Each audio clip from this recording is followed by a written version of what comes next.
Hey listener, it's kind of cold out here. Well, I'm not wearing a coat, but I don't know how well you can see it, but the moon's looking really pretty right now.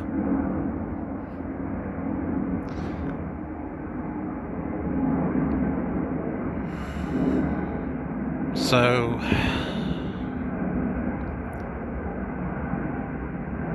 this is going to be one of those spontaneous videos. So I don't entirely know what I'm saying, and I'm just going to go with the flow.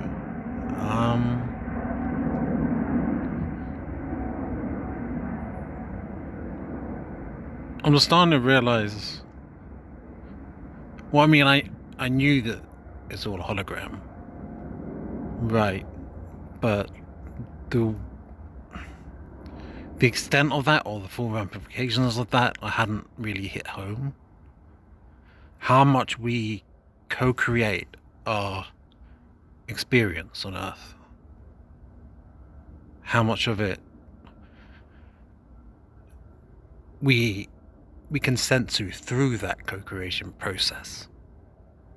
And even that's what the elites are there for, to teach us that we give them their power by unconsciously giving it away.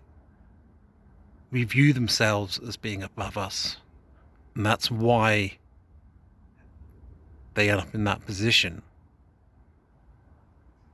It's the law of attraction. The thing is,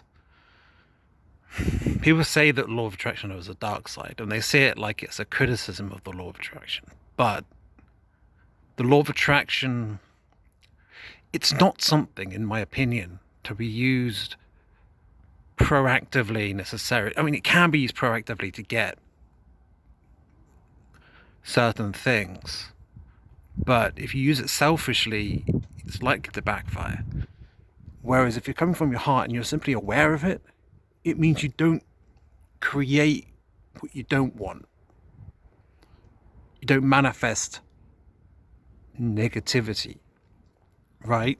And what really is important is if you look within and you do your inner work, you can change what you manifest, what you co-create with others, what your reality is. Don't worry, that's not your phone, that's just a plane. You can't hardly see it very well from on the phone, but yeah. So, or is it? Maybe it's whatever you perceive it to be. Ooh. At a certain angle, there's a Ryan's belt. I'm not sure if you can actually. No, the clouds covering it anyway. There's Orion. The Orions. So scary. The same principle applies. There are people online, they talk about the Orions, right? Like they're this big bad in the galaxy. The Draconians.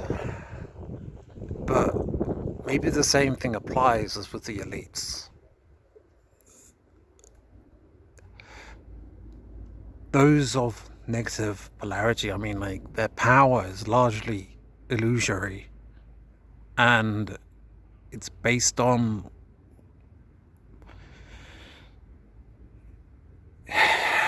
illusion. It's based on a trick. People giving it away, right? They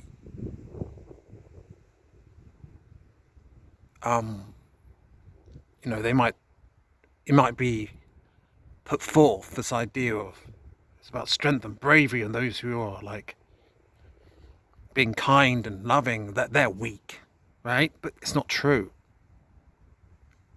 Love and kindness is strength. The absence of it is weakness. It's literally being starved of love, the life essence. Like, it's being not emancipated, quite the opposite. What's the word for, like, someone who's like, it's not emancipated, so someone who's like lacking in nutrients, malnourished. I can't remember the word I was thinking of, but malnourished fits, you know, and claiming I'm stronger because I've got all this tough reality, and I don't rely on having so much food like you. I'm tough. Like, I suppose, no, I mean, someone isn't going to be stronger just because they've got less of life essence in them, that they've got less access to the divine. That's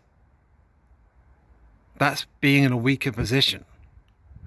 And, you know, it's only true insofar as separation can teach you certain things. I mean, that's why we incarnate in the first place.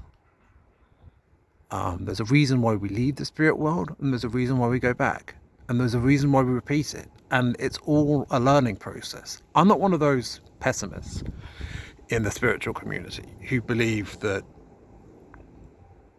it's like a prison planet or something. It's not. Like, it's true that people have a lot of negative karma and they come back to sort of clear it out, but there's a higher order to it all. I don't believe incarnation is a mistake. I don't believe it's true that we're all going to go back to source one day, and there's a long journey there, but it's not like you end your life and you're like, never again. It was all a terrible mistake. We should never have come to this prison planet. I should be careful because words are powerful, right? But that attitude, it's like, I mean, it's understandable because there's a lot of suffering on Earth, right? There's a lot of negativity going on, and people look at that and they hear about the elites, and they have this attitude that it's all so screwed up that they think that it's best just to go back to the divine source and be done with the darkness, right? But there's a reason why souls incarnate. There's plenty of souls that are young souls that chose to incarnate, maybe even the first time this generation, even now on Earth, they might be the first time they left source, right? Aspects of source which have become separated souls for the first time.